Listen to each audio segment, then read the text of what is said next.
Oke. Assalamualaikum warahmatullahi wabarakatuh.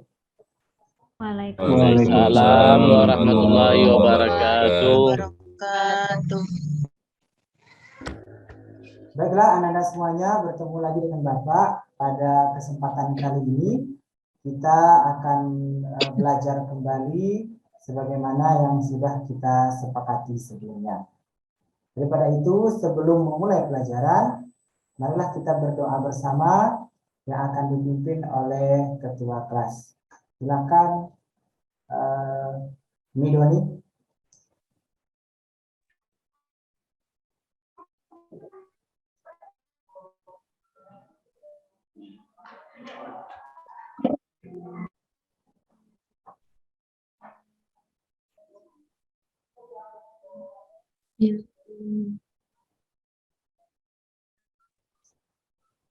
Baik teman-teman semuanya, kita sebelum memulai pelajaran kita terlebih dahulu membaca doa dengan mengucapkan membaca surat Alam Nashrah. A'udzubillahi minasyaitonirrajim. Bismillahirrahmanirrahim. Alam nashrah laka sadrak wa wada'na wizrak alladzi anqadha dhahrak wa rafa'na laka dzikrak fa inna ma'al usri yusra fa idza faragta fansab wa ila rabbika farghab. Shadaqallahul azim. Berdoa selesai. Terima kasih kepada Ananda Midoni. Semoga dengan dibacakannya ayat Al-Quran tadi, pembelajaran kita pada siang hari ini diberkahi oleh Allah Subhanahu wa Ta'ala. Sebelum belajar, kita dengarkan dulu lantunan lagu Indonesia Raya. Mohon dalam posisi duduk siap.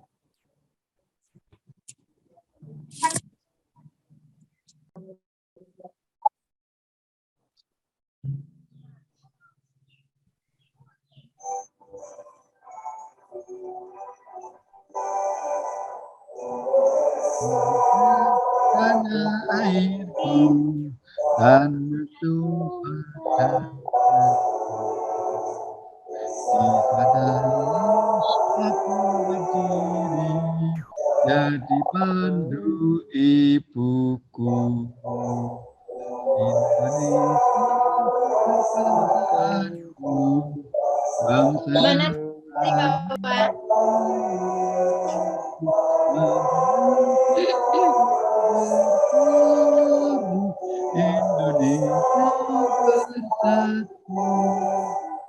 Hiduplah tanahku, hiduplah negeriku, bangsaku, rakyatku, semuanya bangunlah jiwanya, Badannya untuk Indonesia Raya.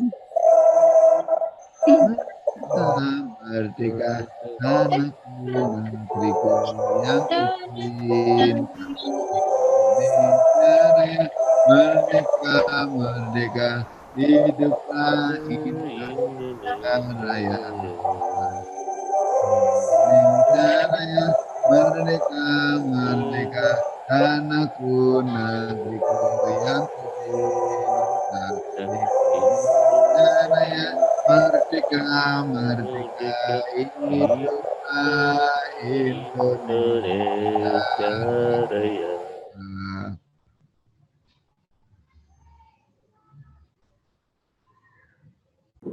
Baik, anak-anak semuanya, silakan disimak video berikut.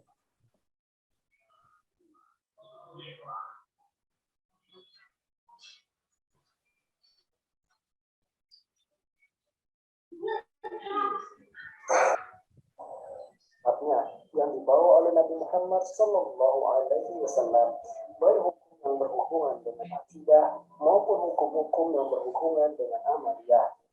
Hukum Islam harus diterapkan dalam kehidupan sehari-hari, karena jika tidak, maka akan banyak ditemukan perbedaan dalam beragama. Oke, setelah menyimak video tersebut, silakan Anda diskusikan dengan kelompok yang sudah Bapak bagi tentang yang pertama, kelompok 1 ini akan membahas tentang kedudukan dan fungsi Al-Quran. Kelompok kedua tentang isi kandungan Al-Quran. Kelompok ketiga tentang unsur-unsur hadis. Silakan didiskusikan dengan kelompoknya. Bapak kasih waktu agak 10 menit. Siapa? Iya, Pak. Ya, Pak.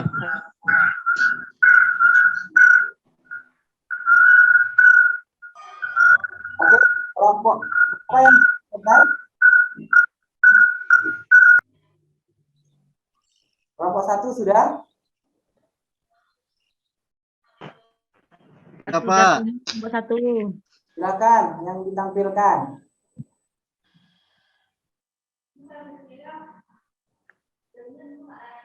Baik Pak, kami dari kelompok 1 ingin menampilkan diskusi yang telah kami rancang bersama, yaitu tentang kedudukan dan fungsi Al-Quran. Yang pertama, sebagai sumber hukum pertama dan utama. Yang kedua, sebagai pedoman dan petunjuk bagi umat manusia. Yang ketiga, penyempurna kitab-kitab sebelumnya. Yang keempat, mukjizat terbesar Nabi Muhammad SAW. Itu Pak yang dapat kami sampaikan. Terima kasih. Oke, terima kasih kita ucapkan kepada kelompok 1. Pertanyaannya nanti kelompok 2 silakan. Ya, kelompok 2, mohon izin Pak Guru untuk menyampaikan. Saya dari kelompok 2 ingin menyampaikan tentang hasil diskusi yang ada di kelompok kami. Ini tentang isi kandungan Al-Quran. Bahwa Al-Quran itu isinya adalah yang pertama tentang akidah, yaitu keimanan atau keyakinan, rukun iman. Kemudian yang kedua, isi kandungan Al-Quran adalah berisi tentang ibadah dan muamalah, hablum minallah dan hablum minan nas. Yang ketiga, bercerita tentang akhlak, yaitu perilaku, adab, dan kebiasaan manusia. Dan yang keempat adalah tarikh, yaitu sejarah orang-orang yang terdahulu. Dan yang terakhir adalah tentang iptek, bahwa Al-Quran sebagai kitab ilmu pengetahuan. Oke, Sekian, Pak Guru. Kelompok 2. Selanjutnya kelompok terakhir. Silakan.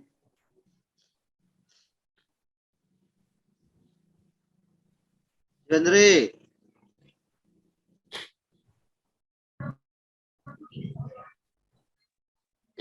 Siapa anggotanya? Aprizal? Ya Pak, saya Pak. Nah, silakan. Yo. Ya, Assalamualaikum warahmatullahi wabarakatuh Pak. Waalaikumsalam. Nah, ini hasil diskusi kami dari kelompok 3 itu tentang unsur-unsur hadis. Setelah kami berdiskusi beberapa menit, dapat kami ambil kesimpulan tentang mengenai unsur-unsur hadis. Ada 3 Pak. Yang pertama itu unsur itu hadis itu punya sanad. Sanad artinya sandaran dari sebuah hadis, artinya dari siapa diterima hadis itu. Kemudian yang kedua, unsurnya adalah ada matan hadis. Arti matan itu adalah isi dari hadis yang disampaikan Rasul kepada umatnya. Kemudian yang ketiga, ada unsurnya periwayat atau rawi. Arti rawi itu artinya orang yang meriwayatkan hadis. Barangkali itu hasil diskusi kami, Pak. Terima kasih. Assalamualaikum warahmatullahi wabarakatuh. Sampaikan pada kelompok 3. Untuk selanjutnya kita buka sesi pertanyaan. Sebelum kita mulai pembelajaran, kalau dalam pembelajaran daring ini kameranya diaktifkan, mikrofonnya dinonaktifkan supaya nampak kehadiran kita. Mana yang hadir benar-benar ada ketika proses pembelajaran atau mana hanya dia tidur, ternyata kameranya dinonaktifkan, kemudian dia pura-pura mendengar juga, tapi sebenarnya dia tertidur. Maka oleh sebab itu diaktifkan dulu kameranya. Baik, siang hari ini siapa yang tidak hadir? Temannya? Hadir semua ya? Irhamni belum hadir. Siapa lagi? Henry, Pak. Henry belum hadir juga. Yulisna udah hadir? Belum ya? Belum, Pak. Oke. Kemana mereka? Ada kabar? Orang tuanya sakit, Pak. Oh, ada orang tuanya sakit. Terus apa lagi? Henry izin Pak, keperluan keluarga. Oh, ada urusan keluarga. Oke, Bapak berharap jika tidak ada suatu permasalahan yang memungkinkan kita untuk bisa meninggalkannya, maka dalam proses pembelajaran jangan sekali-sekali untuk meninggalkannya. Kenapa begitu? Karena setiap kali penyampaian ilmu yang diberikan oleh guru, kalau kita tidak hadir, maka kita akan ketinggalan dan tidak mungkin lagi itu dijemput lagi ke belakang. Maka Bapak berharap setiap kali ada pertemuan, kita selalu hadir tepat waktu. Sekarang semuanya masih ingat dengan materi kita minggu lalu? Masih. Masih, Pak. Nah, coba Alma, masih ingat apa materi kita minggu lalu?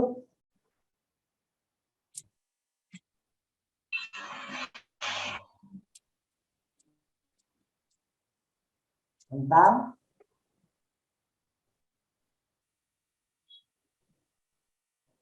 ayo siapa? Saya, Pak. Nah, coba Asna, coba apa materi kita minggu lalu? Pelajaran kita minggu lalu tentang menuntut ilmu, Pak. Menuntut ilmu hukumnya wajib bagi setiap muslim, laki-laki dan perempuan. Nah, itu, Pak. Ya, bagus sekali bahwa minggu lalu kita sudah membahas tentang menuntut ilmu. Hukum menuntut ilmu itu wajib bagi laki-laki dan perempuan. Apalagi siapa yang masih ingat?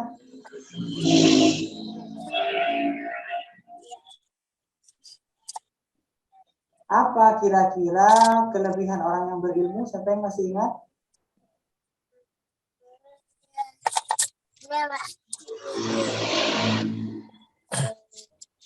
Aprisal? Saya, Pak. Saya Pak. Coba Mindoni. Salah satu kelebihan orang yang menuntut ilmu adalah memudahkan segala rezekinya. Ya, bagus. Memudahkan segala Saya, Pak. Silakan, Lisna. Nah, orang yang menuntut ilmu diangkat derajatnya oleh Allah, Pak.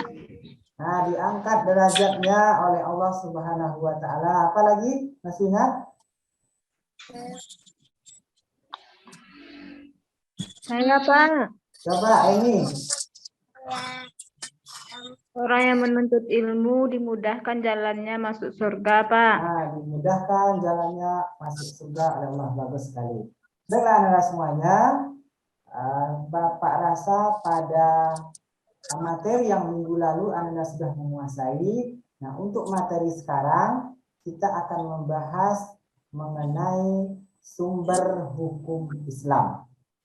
Nah, sebelum kita membahas mengenai sumber hukum Islam, Anda bisa mengerjakan pretest dulu.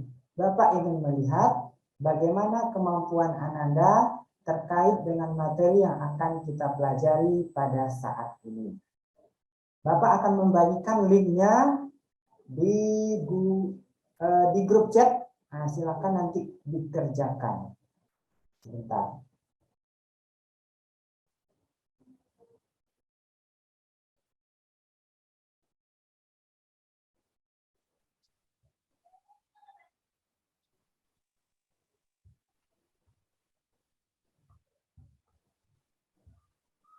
Recording in progress. Recording in progress. Silakan dikerjakan, linknya sudah bagikan di grup chat. Nanti kita lihat bagaimana pengetahuan awal Anda tentang materi yang akan kita bahas pada pertemuan kali ini. Silakan dikerjakan dulu.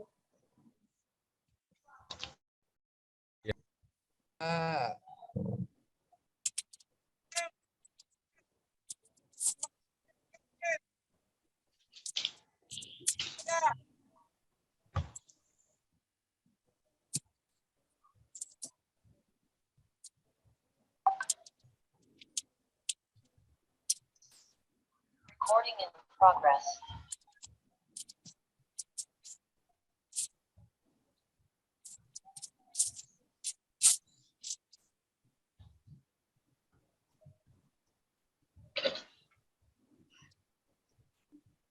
Nah, udah masuk aja.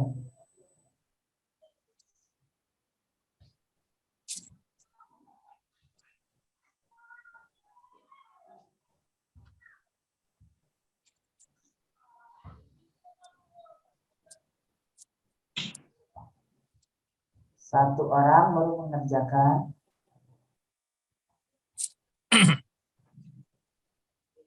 Recording in progress.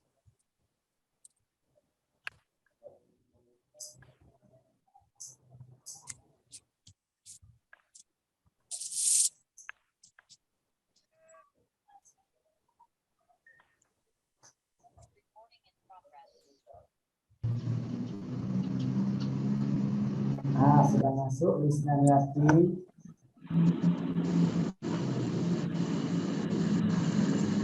Alma udah masuk.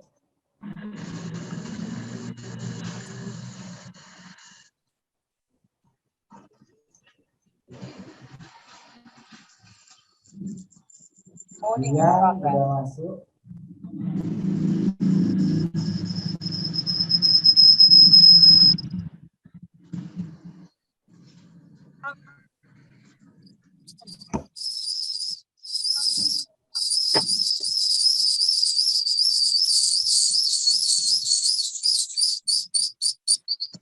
Ahmad Hussein minta tolong mikrofonnya dimatikan dulu. Ya, Pak.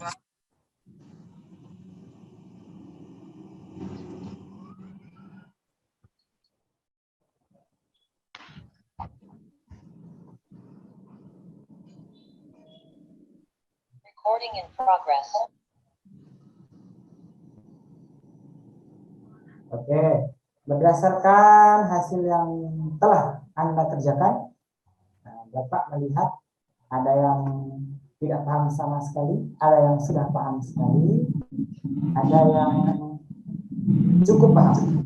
Maka oleh sebab itu perlu dijelaskan lagi apa materi yang akan kita bahas pada pertemuan kali ini. Baik, Anda.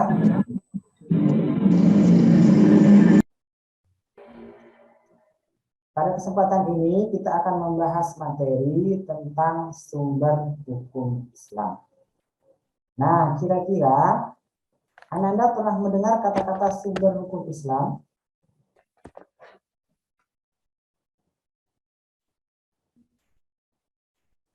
Apa itu sumber hukum Islam?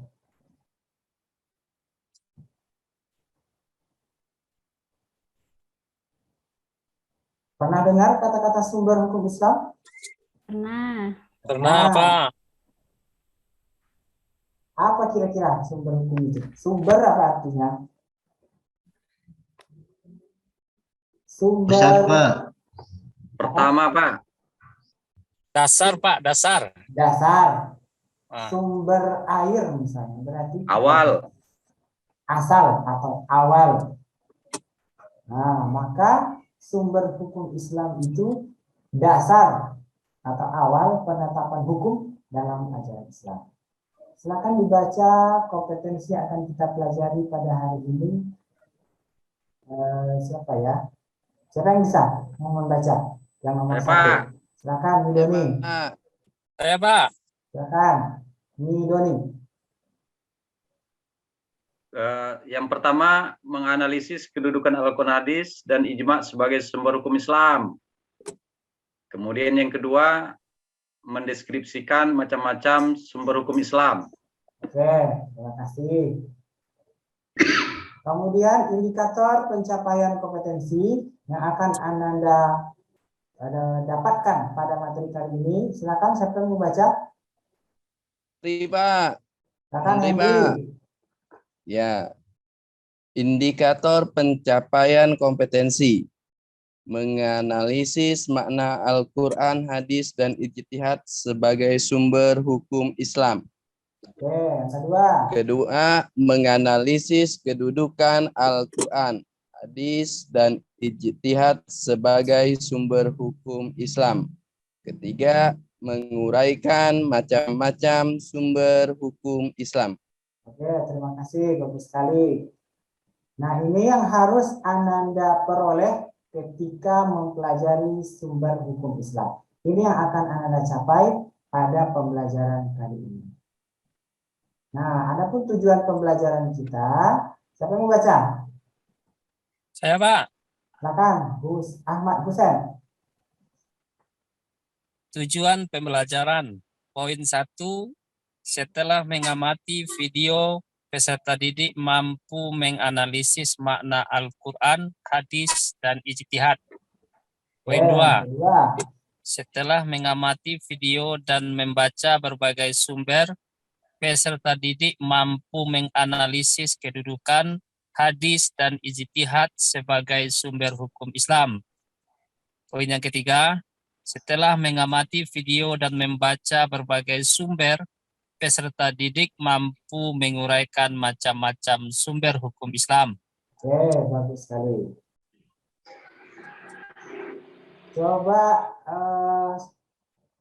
raise hand. Yang mau bertanya angkat tangan. Coba raise hand di Zoom-nya.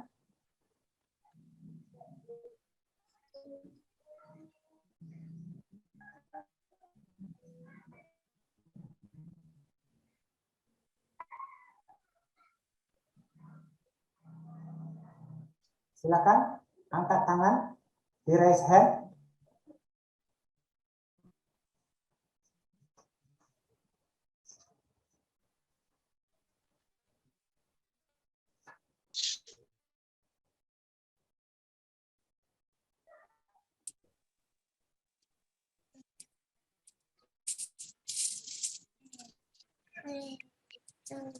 Ayo, siapa yang bertanya? Nggak ada? Berarti paham sekali apa yang dijelaskan oleh Saya, video Pak. tadi? Nah, Pak mau tanya. Ya, silakan. Maaf, coba terlempar. Silakan, Krisna. Ya, silakan.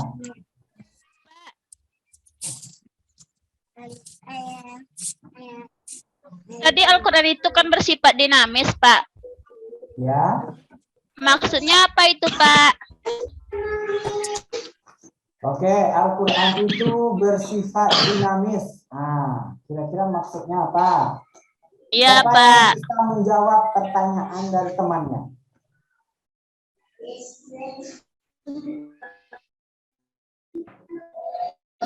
Siapa yang bisa menjawab? Jalwid mau menjawab pertanyaan dari temannya?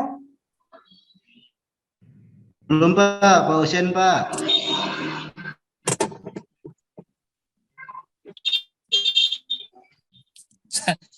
Sarwit, Pak, Sarwit. Saya, Ya. Pak, coba jawab, Pak. Salah Coba. nggak apa-apa ya, Pak? Nggak apa-apa, coba Alma. Al-Quran bersifat dinamis. Apa maksudnya Al-Quran bersifat dinamis? Yang dimaksud dinamis itu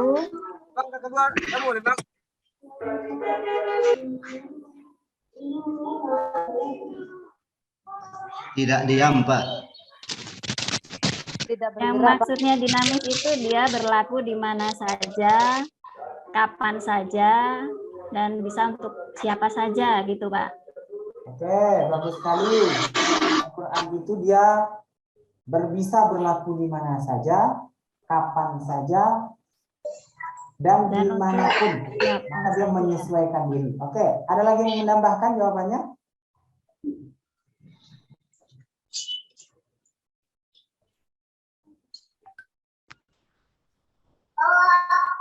Al-Quran bersifat dinamis. Siapa? Isti?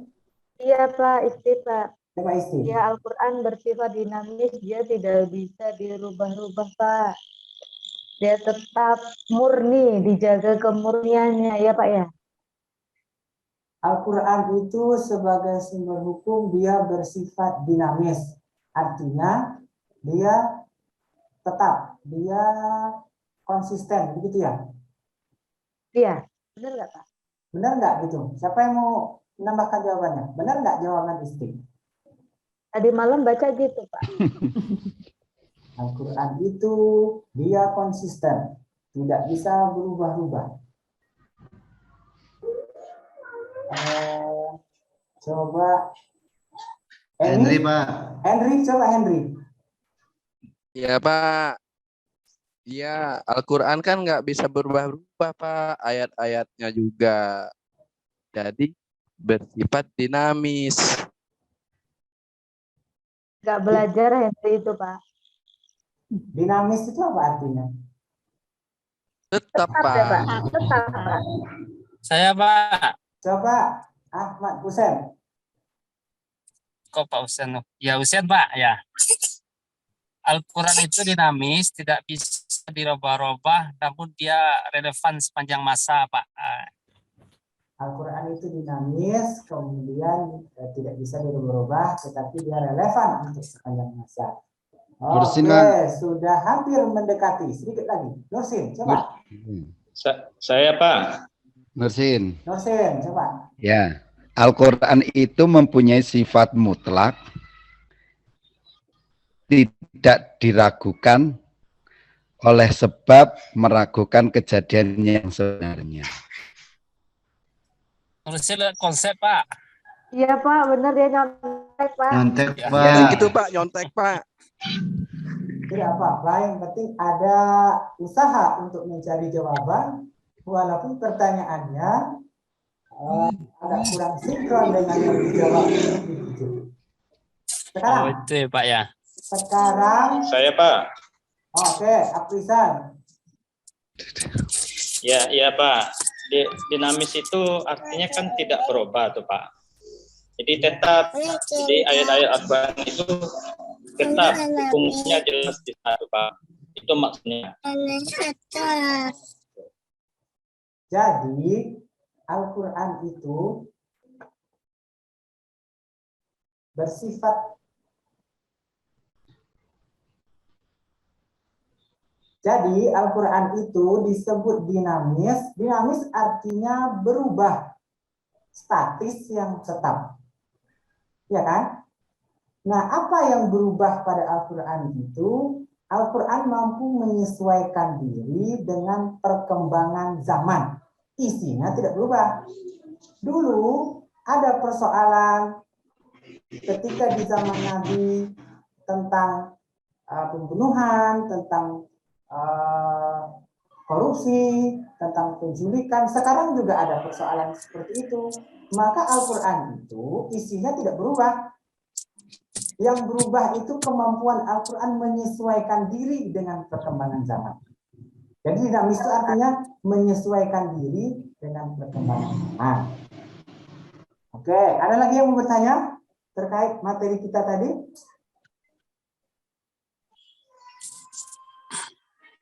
Cukup, Pak. Cukup? Oke, kita lihat satu-satu apa yang disebut dengan Al-Quran.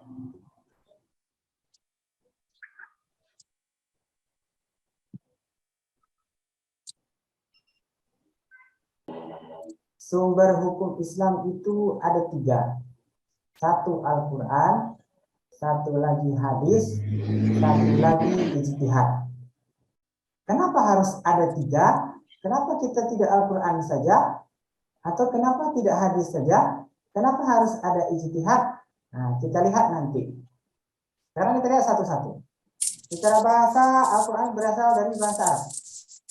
Artinya qara'a yaqra'u Qur'anan, yang artinya bacaan.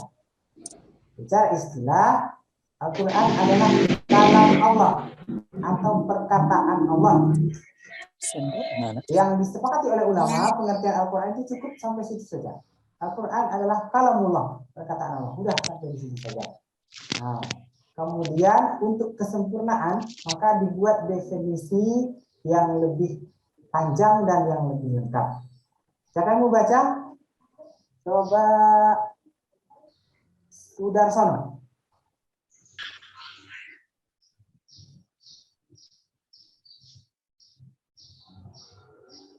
Saya Pak. Sudah tidur Pak. Ayo Sudarsono. Batu Ya, Pak. Mas. Ya, Al-Quran secara istilah ya Pak ya. Ya. Al-Quran secara istilah itu adalah kalam Allah yang diturunkan kepada Nabi Muhammad Sallallahu Alaihi Wasallam melalui malaikat Jibril terhimpun dalam satu mushaf, dimulai dari surat Al-Fatihah dan diakhiri dengan surat An-Nas, dan bernilai ibadah bagi para pembacanya. Oke, terima kasih. Kemudian kita lanjutkan.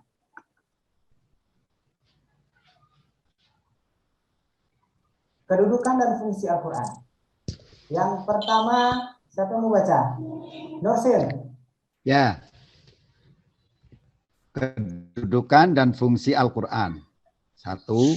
Sumber hukum pertama dan utama. Apa 2. maksudnya? Kita baca Ya. satu-satu. Apa maksudnya sumber hukum pertama dan utama? Tidak ada duanya, tidak ada yang mendahului dan tidak ada yang mengakhiri. Oke, bagus. Tidak ada duanya, tidak ada yang mendahului dan tidak ada yang mengakhiri. Maka dialah satu-satunya. Begitu ya. Ya. Maka setiap ada persoalan dalam kehidupan kita, maka rujukan pertama untuk menyelesaikannya adalah Al-Quran. Yang kedua, coba lagi Emi, Marlina. Yang kedua, pedoman dan petunjuk hidup bagi manusia. Oke, pedoman dan petunjuk hidup bagi manusia. Apa maksudnya? Maksudnya adalah segala aturan yang ada di dalam Al-Quran itu kita jadikan rujukan sebagai pedoman hidup kita supaya kita tidak tersesat selama kita hidup di dunia ini dan kita selamat nanti ke akhirat. Oke, bagus jawabannya. Bahwa Al-Quran itu berisi petunjuk-petunjuk atau pedoman yang akan mengarahkan kita menuju jalan yang diridhoi oleh Allah dan Rasul. Yang ketiga, siapa lagi yang membaca? Oktaviani. Ketiga, Ya, yang ketiga. sebagai penyempurna kitab-kitab sebelumnya. Nah, apa kira-kira maksudnya? Fungsi Al-Quran adalah sebagai penyempurna kitab-kitab sebelumnya. Apa kira-kira maksudnya? Artinya adalah kitab-kitab yang sebelumnya, Zabur, Taurat, dan Injil adalah sama yang diturunkan oleh Allah SWT juga, bukan berarti tidak baik, tetapi atau belum sempurna, tetapi ada materi atau isi yang memang belum ada di kitab yang sebelumnya, maka kemudian disempurnakanlah di dalam kitab Al-Quran. Begitu, Pak. Oke, bagus jawabannya. Yang keempat, siapa lagi yang mau baca? Saya lagi, Pak. Pak, silakan Dian Istoni. Yang keempat, wahyu Allah yang diturunkan kepada Nabi Muhammad SAW. Ya, Al-Quran adalah wahyu Allah yang diturunkan kepada Nabi Muhammad SAW. Yang terakhir, siapa lagi? Saya, Pak. Coba silakan. Ya, yang kelima, kedudukan dan fungsi Al-Quran itu adalah mukjizat terbesar Nabi Muhammad SAW.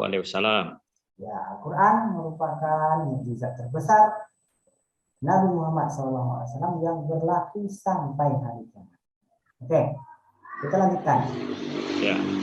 Isi kandungan Al-Quran secara umum, isi kandungan Al-Quran ada 6. Ada masalah akidah, itu berkaitan dengan keimanan, keyakinan. Ada masalah ibadah, sholat, puasa, kemudian hormat pada orang tua,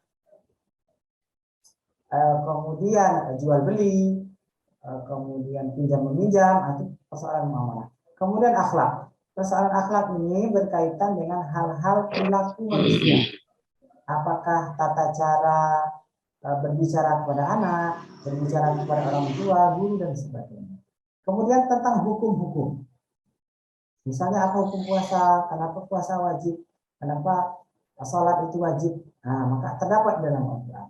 Kemudian tentang sejarah atau kisah-kisah orang-orang terdahulu, kisah-kisah orang soleh, ataupun kisah-kisah orang-orang yang dulunya sangat terkenal sampai sekarang diabadikan di dalam Al-Quran, artinya dia Fir'aun dan Qarun.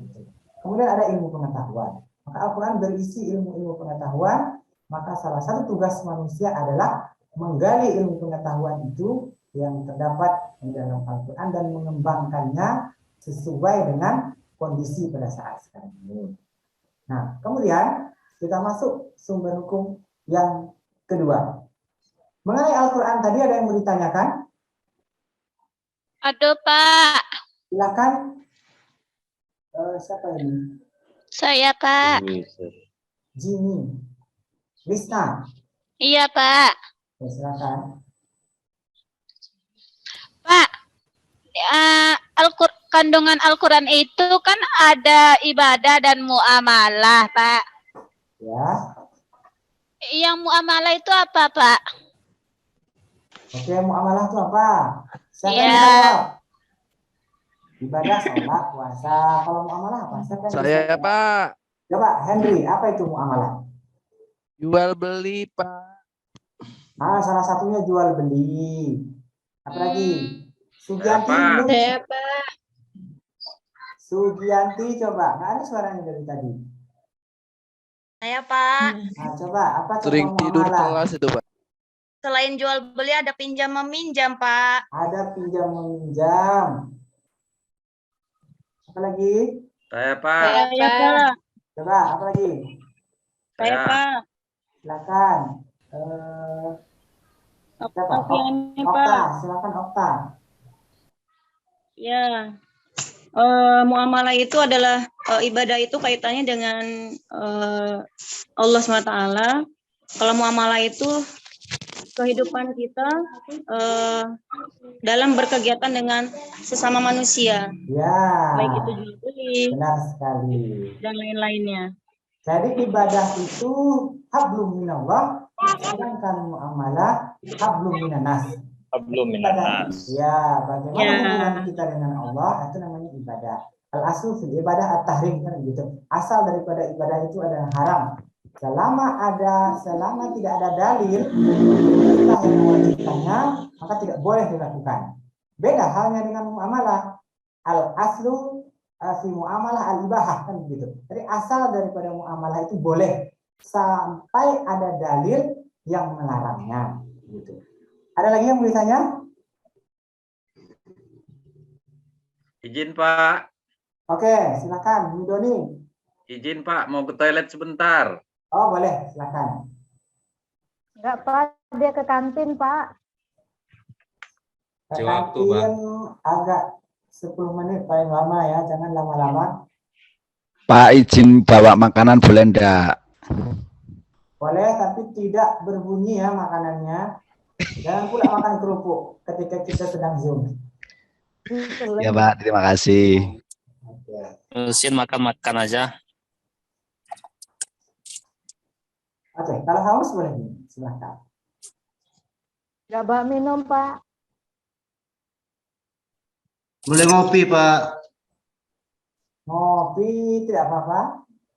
Pokoknya ketika selama pembelajaran Zoom tidak boleh yang bersuara makanannya. Jangan pula makan nasi padang. Ya, Pak. Oke, baiklah anda semuanya. Kita lanjutkan materi kita tentang sumber hukum yang kedua, yaitu hadis. Hadis itu secara bahasa artinya kabar atau sesuatu yang baru. Mana ambil ini? Secara istilah hadis adalah segala perkataan, segala perbuatan, segala ketetapan yang bersumber dari Nabi Muhammad SAW. Maka setiap perkataan, perbuatan atau ketetapan yang bukan dari Nabi Muhammad itu bukan hadis. Itu disebutlah hadis. Nabi Adam pernah berkata atau Nabi Musa itu bukan hadis. Yang hadis itu adalah semua perkataan atau perbuatan atau ketetapan isnaduhu ala Nabi yang disandarkan kepada Nabi Muhammad SAW.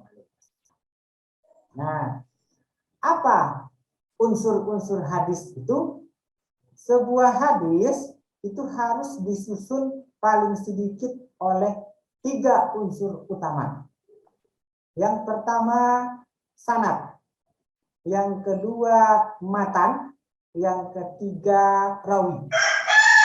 Nah, ada sanad, ada matan, ada rawi. Sekarang kita lihat satu-satu. Kenapa sanad itu gambarnya seperti ini? Sanad itu artinya orang yang membawa hadis dari Nabi Muhammad SAW. Atau mata rantai, disebut seperti itu. Orang-orang yang membawa hadis dari sumber hadis.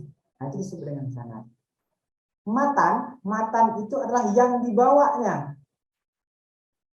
Apa yang dibawanya, yang didengarnya, yang dilihatnya dari Nabi Muhammad SAW, kemudian dibawanya, kemudian disampaikannya kepada sahabat-sahabat, maka yang dibawanya itulah yang disebut dengan matan. Kemudian rawi artinya orang yang meriwayatkan hadis, dikumpulkannya hadis, kemudian dibuatkannya dalam sebuah buku atau disusunnya, maka lahirlah sebuah kitab, maka itu disebut dengan perawi hadis atau orang yang meriwayatkan hadis. Contohnya ini susah bacanya Pak. Agak ini ya. Pak, nggak tahu huruf do ini kayak huruf bondol ya Pak. Ya, ini bentar. Ada contoh.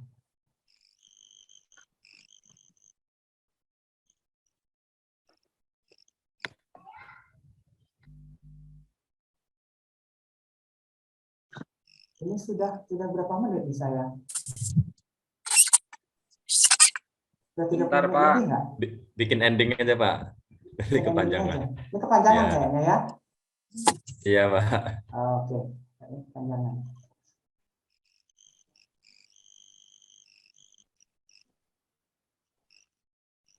Kok nggak bisa pakai laptop sih Pak Sudarsono, udah laptop 3 ini loh. Laptopnya 3. Iya ini loh, sudah minjem tetangga. Apa ya? Tambah satu lagi Bu, biar 4. Tambahin Pak Doni. Masulah sawadu Pak. Bu Susi Pak. Apa Bu Susi? Lagi kalem saya Pak. Tidur itu Pak, sering Pasti tidur di puyeng kelas ya? itu. Puyeng. Ya. Oke, kita lanjutkan. Baik, ada yang mau ditanyakan lagi tentang materi kita pada hari ini? Istirahat Pak, 5 menit lagi. Oh Pak Jalwi juga. Jalwi ke kantin Pak. Ya, 5 menit lagi kita istirahat. Ada yang mau ditanyakan? Cukup? Ya Pak, tanya Pak. Oh, mau tanya boleh, silakan. Sudarsono tanya. Silakan. Jadi materi yang sudah Bapak sampaikan dari awal sampai akhir, ini kira-kira hikmahnya apa Pak untuk kami semua, kita semua ini? Nah, itu mohon dijelaskan Pak. Terima kasih. Kira-kira apa manfaat yang kita peroleh dari belajar sumber hukum Islam ini? Siapa yang bisa menjawabnya? Saya Pak. Silakan, Isti. Saya Pak. Isti ya Pak ya? Ya, silakan Isti. Ya. Jadi manfaat yang dapat kita ambil bahwasanya kita itu hidup di dunia ini memiliki satu pedoman ya Pak, sumber hukum. Jadi nggak asal-asalan hidup. Hukum pertama, kita harus ikuti peraturan pertama dari Allah yaitu Al-Quran. Ayat kedua, dari sandaran perkataan atau perbuatan Rasulullah. Iya Pak ya? Ya, bagus. Yang kedua, apa lagi? Itu. Pusat. Yang ketiga ya Pak ya? Mau menambah? Oh ya, masih ada. Apa lagi?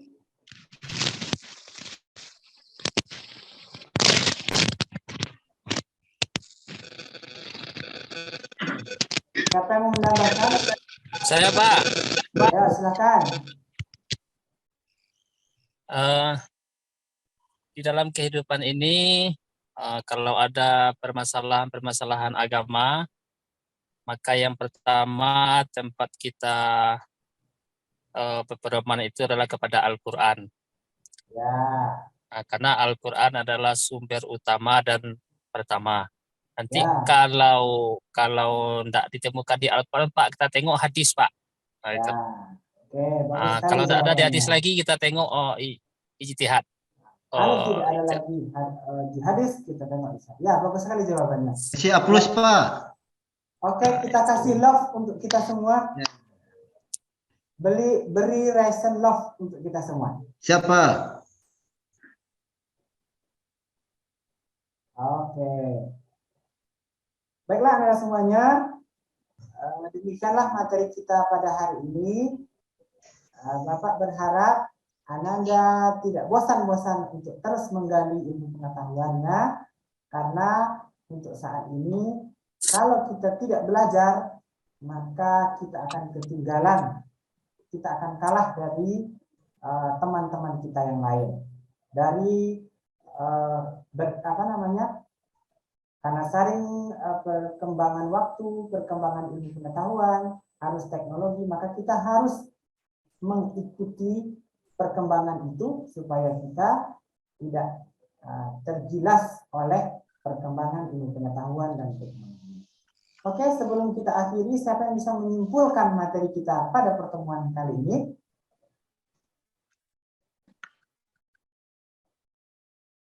Siapa yang menyimpulkan? Nur Asna. Belum diskusinya. Saya Pak. Siapa? Lisna Nyarti. Oke, silakan. Apa kesimpulan materi kita pada pertemuan kali ini? Sepanjang yang Bapak jelaskan tadi, saya dapat menyimpulkan Pak, Al-Quran adalah sumber utama Islam. Kemudian adalah hadis. Yang ketiga adalah ijtihad. Udah Pak, itu aja yang aku dapat Pak. Oke, siapa lagi yang bisa menambahkan?